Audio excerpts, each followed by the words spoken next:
So we are about halfway through our 100 days practice for a second consecutive year.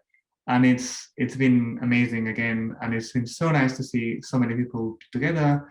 I think one of the most enjoyable parts of this 100 days this year has been the practice sessions that we had together. They have been really fun, and meeting not just other teachers, but also lots of other families who are doing this challenge together. And on that subject, I wanted to talk about what practice means for families, what practice means for Suzuki families who are going through this challenge or not, in general, who are practicing with the children. And what does it mean for them or for us? What does it mean to have an enjoyable or happy practice? From my point of view, and not just from my own practice, but practicing with my own daughter, being a Suzuki parent, practice is not so much about becoming a fine musician or developing skill for this piece or the other piece. It's about spending time together and quality time. For example, this morning we were doing the practice, and I decided to jump on the piano and was like, let's just play together. Let's just have fun together. Let's play something. And she really enjoyed that part of the practice. We really enjoyed just playing together. And I asked her later, it was fun to play together? She was like, yes. So that's something that I think is the most important part of practicing. It's that connection together. So here we have Kimberley, and I'm going to ask you, what is it for you a happy practice? How can we get a happy practice? Thanks so much for having me come and talk to you today. Well done to everybody who is halfway through the 100-day practice challenge. And it is hard. The second half of the practice challenge, for me, when every time I do it, I think is always the stickiest. Once you've got past day 50, it's feels just there's a couple of weeks there where it just feels a little difficult to keep going. And so, yeah, I think it's going to be really important to make sure that you are focusing on happy practices at that point. And I think what you were saying is a really important point. Keeping in mind the relationship between you and your child can be really helpful, because we can get so bogged down in progress, can't we, that if we're not thinking about the relationship between us, how it is that we're working together, what's more important, is it the bowing there, or is it the interaction between us? I think that's really, really important. But I also think that practice has to be a time when your child feels that they can win. So, and I've said this so many times, so if you've watched any of my other videos, I apologize, because you will have heard this before, but I think it's worth saying again, that we as adults learn because we know that if we learn this, we can do that. But children don't learn that way. Children learn because last time I did it, I felt really good. Last time that I did this thing, it was fun. Last time and actually adults kind of learn like that too. If you go and try a new exercise class and you feel that you were rubbish at it, you've got to have some other reason to come back. It either has to be because you had really good friends, or you had a really good laugh, or you had a really good time, or the teacher was really funny, right? And if it wasn't any of those things, you had to feel that you were good at it, that you could win. Okay, so I think that it's important that we make sure that the children feel that they are winning during practice. And if they feel like they're winning, we often feel like we're winning as well, don't we? Yes. I'm just trying to understand what you mean by winning, because obviously when you're practicing, there is nothing to win. Yeah. By the way, so what is it for you? What does that mean from a child point of view? What does it mean to win? Yeah, that's a really good question. So I think when you're thinking about what does it mean to win, I think it's got to be a feeling of, there are a few things in there. It's got to be a feeling of, I'm good at this. It's got to be a feeling of, I can do this, because how many times have we sat there in practice and we're saying the same thing over and over and over again, and our child is sitting there and they're not really trying, or maybe they're not concentrating, or they're not taking on board the one small thing that we can see is achievable. We know that they can do it, but they're not trying to do it. That's because they don't think that they can win. They think they're going to fail, so there's no point in trying already, and they're kind of retreating into that little cave in their mind where they're trying to block out the stress, right? So when we say we want them to win, there's a few things that we can do in that perspective, in that way. The first one is you've got to use some games in your practice, right? And I even do this all the way up with my teenagers. And now I want to talk about the word game. We'd say that this is a game to children because as soon as you hear the word game, you hear win or lose. It's possible to win or to lose, right? And like you were saying, Guillaume, when you're in practice, you're thinking, well, how can you win? Music's not a thing that you win. But if you say, we're going to play a game now there's something you can win.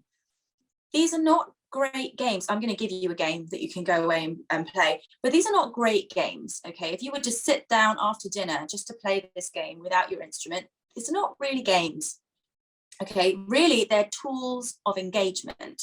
It's a way to engage your child. And one of the reasons that we call it a game is to engage their mind into thinking, I can win. So if I do it this many times, I can get to the end and I can win, right? And that's a way that they can see progress, where we're looking at it and seeing, okay, well, that bow hold has improved. They're seeing, well, I got to the end of this many number of things, so I must have won. And that's going to give them a good feeling.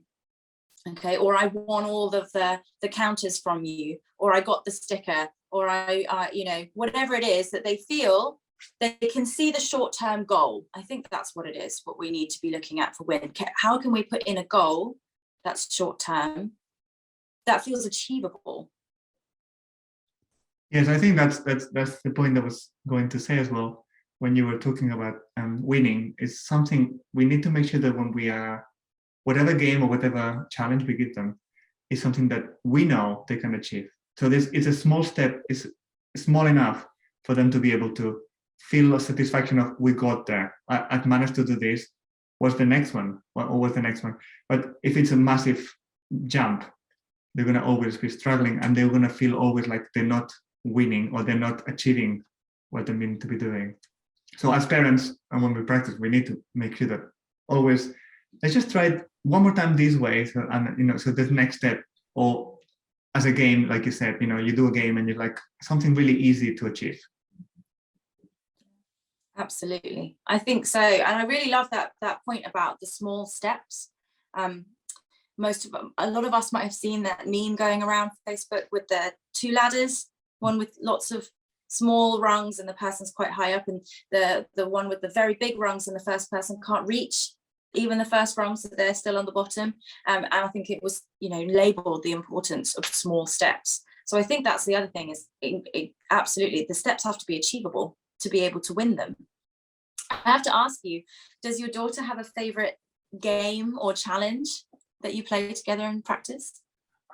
The one that we have recently been doing, and actually we updated to say, is the fishing game. We updated it by making more fishes.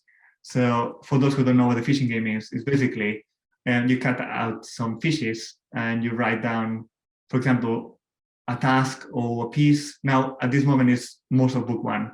Write down each one of the pieces that we're going to play, and when we're doing review, instead of just choosing out random, she, at the end of her bow, she puts a string that goes with a magnet, and the magnet goes into picking up the fishes.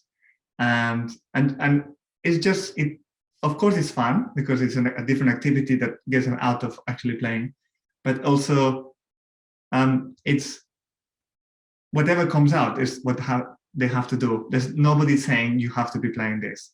The game says you have to play this, and there's no winning or losing in this game, but it's fun. And it's also fun to actually make it together. Cutting it out and writing the names and all those things. So it's a great activity for anyone with little ones.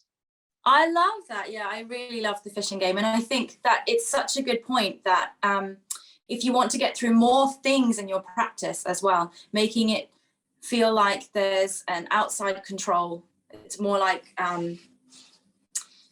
that it's fate rather than, or, you know, destiny, rather than, you know, mum or dad telling you what to do, can make it feel so much easier. And I have another game like that I'd like to share that I think is really helpful to get your practice on point. So I have a little memo block. You might have something else nearby, but I love to keep one of these in my teaching room, and I think this is one of my favorite tools for teaching and for practice, because I can always reach there and grab some of these, and we can always use them for different things. So my little game is like a board game, right? So what you would do is you would have a few of these, and I would try to pick maybe one thing per 5 minutes, which would give you that space, right, to have a little bit of, you know, rolling around on the floor or whatever. So, you know, if we're going to do a half an hour practice, I might try to do 6 things, and then I might add 2 extra things on the end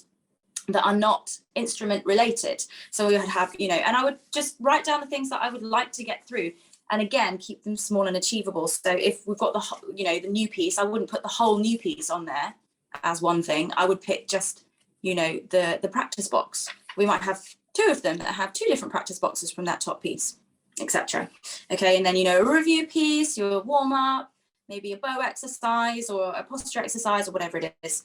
And then I would have 2 that have something completely different on there, like touch every corner in the room, or give mum or dad a hug, or you know, rub your tummy and pat your head, something silly, right? And then what you can do is you can put them out in a circle around, and then you can get yourself a dice and something like this, a little character or something like this, okay? And then you roll the dice and you go along, you know, 1, 2, 3, 4, 5, 6, 7, 8, and and then you turn it over and you do it, and it's like the fishing game. You do it, and if you want to make it even more exciting, you can put a little popcorn or dried piece of fruit or something on the top of each one, and they can turn it over, do the thing, and then they get to eat the popcorn. And what's really fun about that is that sometimes it will be, okay, play something hard, right? And then you eat the popcorn, and sometimes it's going to be give me a hug, and then you get a popcorn. So there's the randomness of it, the destiny of it, that's really exciting as well. And usually that helps get rid of any of those delay tactics, and I don't want to do it, you know, because by the time that they finished all of them, they feel like they won the practice. So that would be my little game for today. Great, thank you. I'll practice that one soon. Yeah. I have a question. I know parents in my studio, and I've heard it a few times, that they sometimes they don't want to do games because they feel it's going to take longer in the practice when they do the game. So what's your view on that? Yeah, I hear this a lot, actually. I hear this from parents a lot, that, you know, that they want to play games. They know they want to make the practice happy, but it just feels like it's going to be such a slog, and then it's going to make the practice longer, and that, you know, everything gets less focused. The thing is that these aren't games, right? They're tools of engagement. If your tool of engagement is making your practice longer, it's not the right tool, right? You're using, I don't know, a wrench instead of a screwdriver, for instance. Okay, so you've got to be careful about the tool of engagement that you use. Is your tool of engagement one that's, what is it for? For instance, this is for getting through more things in the practice without delay tactics, right? This is to make the list of things that you want to do more appealing. Okay, it's not helpful for me to use this tool of engagement if I want my child to think about the little finger on the bow for every single note in perpetual motion. This tool of engagement is not the right one, right? If you're trying to write down, okay, perpetual motion with the little finger, you know, you're not going to get through that as fast. You're going to need another game. You're going to need another game, for instance, waving a flag for every time that the little finger isn't on the bow, right? You need to find the right tool of engagement for the purpose. So I really highly recommend that you have a think about that, and think about the games. If you're using games, usually it's because you've seen your teacher use them, right? If the game worked in the lesson and it's not working at home, there's possibly some misunderstanding, some miscommunication about how that game worked. So just go back to your teacher and say, hey, how did you play that game? What was it for? And just make sure that what you think you understood was actually what they were doing. Because it's usually just a miscommunication. When I'm watching these practices, I can see that it's just a miscommunication about the game. Yeah, and just to finish, I know there's other parents who might be struggling with the practice and to make it happy, which is the point of this video today. And I know that you've got a program for parents to feel a little bit better with the practice and to feel that they're more in control, and a little bit, give them tools to really own the practice with the children and to really have that happy time together. So could you tell me a bit more about that? Yes, absolutely. Thank you for asking. So my course for parents runs online. So you can do it anywhere in the world. And I've built it in a way that means that you can do it pretty much in your own time with a lot of personal support. So it's not like, here's the information, now you go away and you do it on your own. But it's built so that you can do it in your own time, because I understand that parents are very, very busy. Life is hectic when you're running around. But basically, my wish, what I'm trying to do in the course is that every parent who finishes the course feels confident that if a practice is going south, that you, instead of feeling like, oh gosh, we're stuck in this place again where I don't know how we're going to get out of this argument, this mood, this particular way that we, because it tends to be a habit, a cycle, right? A cycle of response that happens. And once you get in, and some response cycles are great, right? And you feel like, yeah, okay, great, we're in this great response cycle where everything's working. And some cycles of responses are less desirable. And once you get into that cycle of response, you're going, oh my gosh, I don't know how to get out of this. We're now in this place where, do we just stop the practice, or do we just try to get through it, but everyone's going to have a bad time? What I want to do is give parents so much confidence that when you're getting yourself into a cycle of response that's undesirable, that you have many different strategies to get out of it, and not just have a lot of different strategies that you could go and Google, but have strategies that work specifically for you and your child, because we've been experimenting and adapting, and that you also know how to adapt them, because as we know, every strategy that you come up with works for 3 days and then they're bored of it. So you have to be able to adapt it in a way that means that it doesn't take up loads of bandwidth, emotional and mental bandwidth, for you to keep coming up with new ideas. They're the same ideas, but that they feel fresh for your child, in a way that means that everybody can have a good time without feeling taxed. And yeah, that's why it's called the Practice Parent Toolkit, because I want you to have a toolkit of engagement tools and games and ideas. And the last thing to say about it is really how the whole thing came about was I was talking to a colleague who is both a Suzuki teacher and a parent many, many years ago, who said, now that I'm a parent and practicing with my child, I'm understanding that this amazing Suzuki philosophy that we've so enjoyed is amazing, but it does feel like a very far off, distant, dream sometimes. And so, because my passion is child psychology, what I've been doing over the last decade is trying to attach science to the Suzuki philosophy. So we look at this part of the philosophy and we say, this is why it works, and here is the science to back it up and how to make it work for you. So yeah, that's the course. And yeah, if you are interested, do let me know, because we do have very happy parents coming out, and I do so enjoy just seeing everybody start to enjoy their practice more, because I think it's important. It's something you do every day. Yeah, I mean, making people happy should be in everybody's list. Just how do we contact you if there's any parent who is interested? How do we? Yes, absolutely. If you would like to contact me, we can drop a link somewhere around this video maybe. And also you can get in touch with me at www.kimberleywong.com/toolkit. Okay, so make sure that the Kimberley has an L-E-Y in it. And yeah, but we'll drop a link somewhere. And I would love to help you to make your practices more focused and happy, for sure. Well, thank you very much, Kimberly. That's been great to talk to you. And I hope many people will also enjoy listening to this and get something out of it, including this little games that you gave us. For everyone else, thank you for listening to this video, and I hope you have a happy practice. Happy practice!